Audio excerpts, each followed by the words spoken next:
So we need to talk about emotional availability. If you've been dating more than a day, intentionally dating more than a day, chances are you have come across an emotionally unavailable man or somebody that you thought was emotionally unavailable. So here's the real thing, ladies. You have to ask yourself, is he emotionally unavailable or is he emotionally unintelligent? Because one is a choice and one is a capacity issue.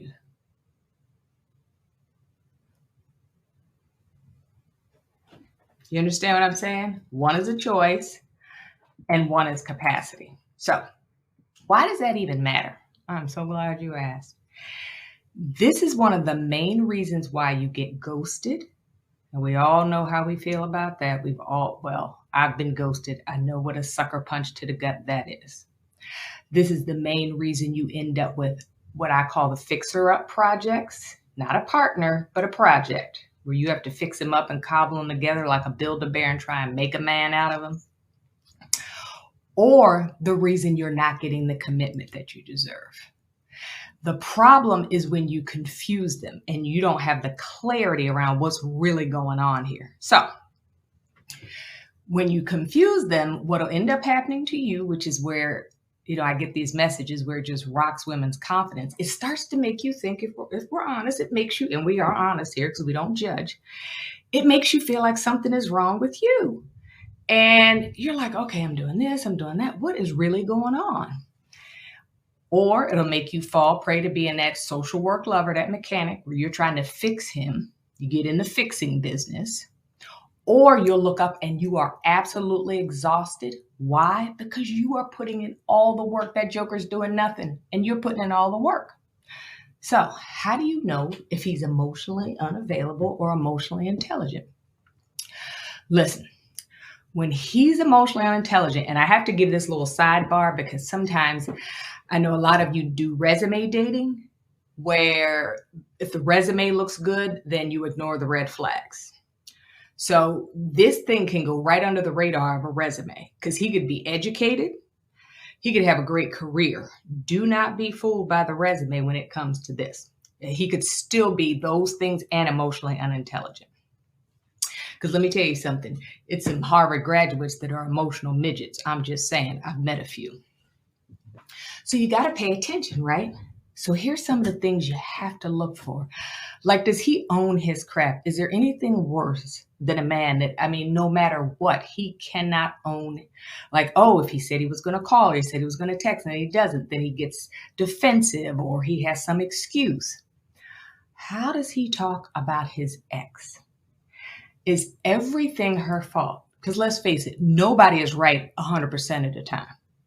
So if everything was her fault with every relationship of why they broke up, or he speaks badly or just always projects outward, sign of emotional unintelligence. Can he communicate effectively? Like actually have an engaging, meaningful conversation, not K, what, okay, more than 3 letters in response, or more than 1 word responses. And part of being a good communicator is he a good listener? And does he recognize your emotional needs and adjust accordingly? Right? Because that's important. Like if you're having a bad day, if you're in a place, does he recognize that, like, okay, let me step back or let me lean in because she's had this going on and I'm feeling emotionally that she may need something from me. And basically, he just doesn't get you. But ladies, here's the news that I have to break to you. He may never get you.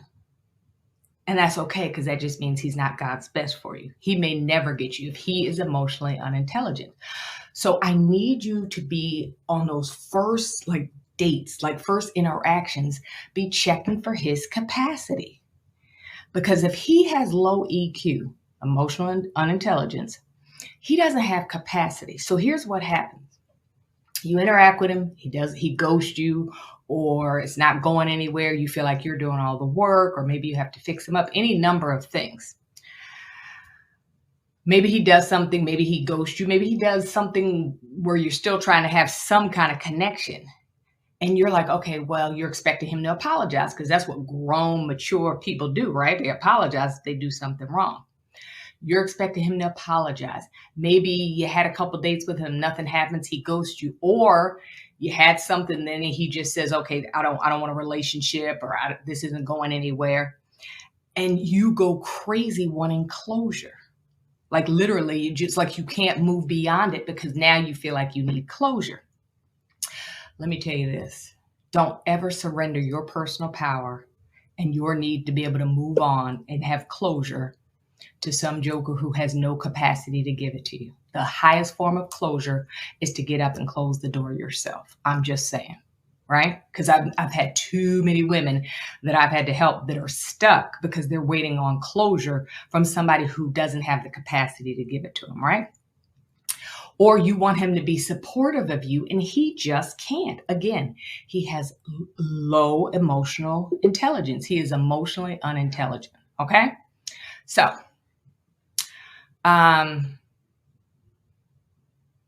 okay, I'm making sure I'm checking the comments.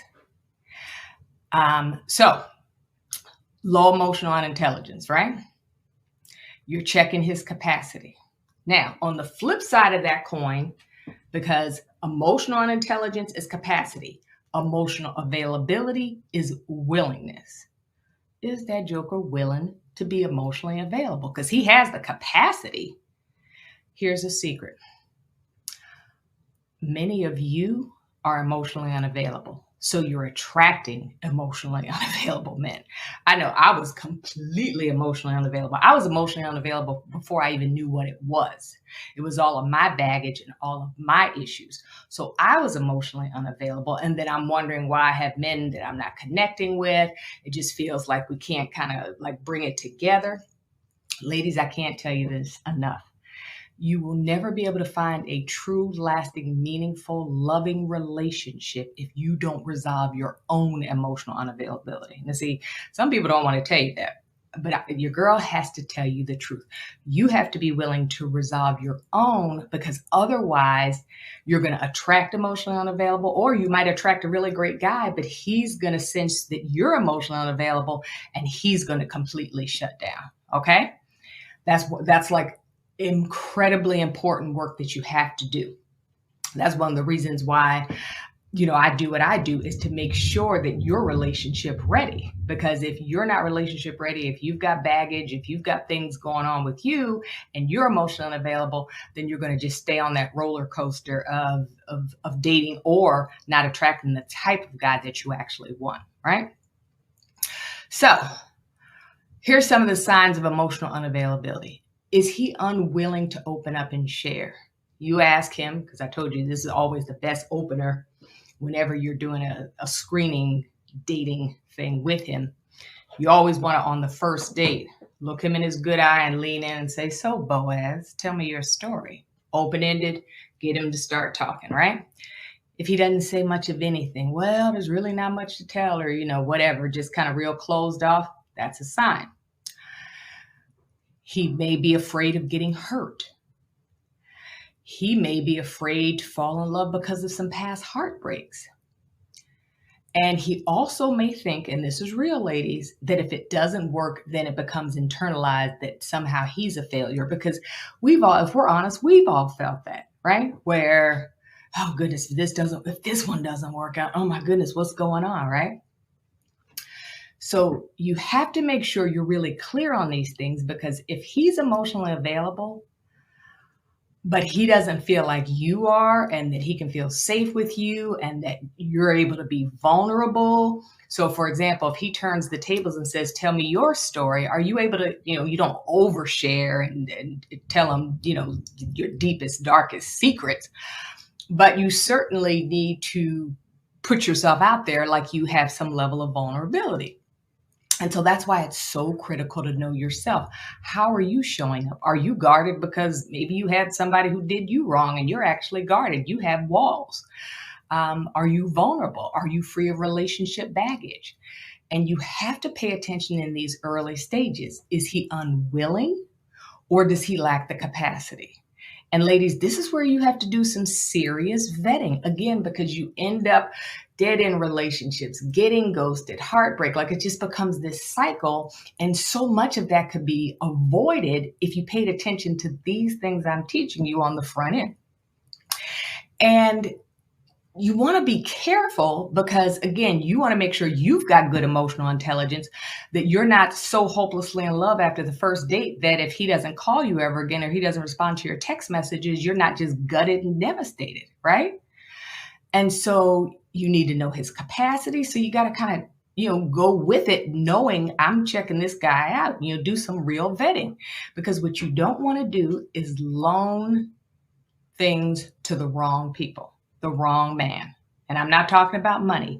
I'm talking about your time, your energy, and your emotions, because he may not be able to reciprocate. You may not ever get it back, right? And that becomes critical. So ladies, I need you to kind of open up your mind here. And again, check, is he unwilling or is he not capable? Because if he's not capable,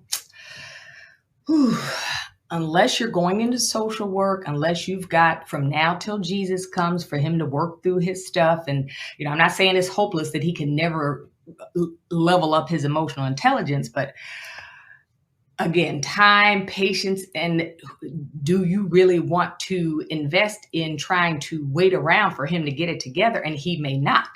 So pay attention to those things. One of the things I love, and you all can laugh at me if you want to, I'm all good with it. So you all know I love Christmas, right? I start listening to Christmas music in October. House is decorated 1st of November. And I'm watching Christmas movies from that point on. In fact, I was watching Christmas in July. And, I was sitting there watching the Christmas movie. And I'm thinking, I was just binging one Saturday evening. I was just home. It was rainy. And I was watching a couple movies. Now, of course, I know that they are corny and cheesy and, it's that they're not real. But here's what is real.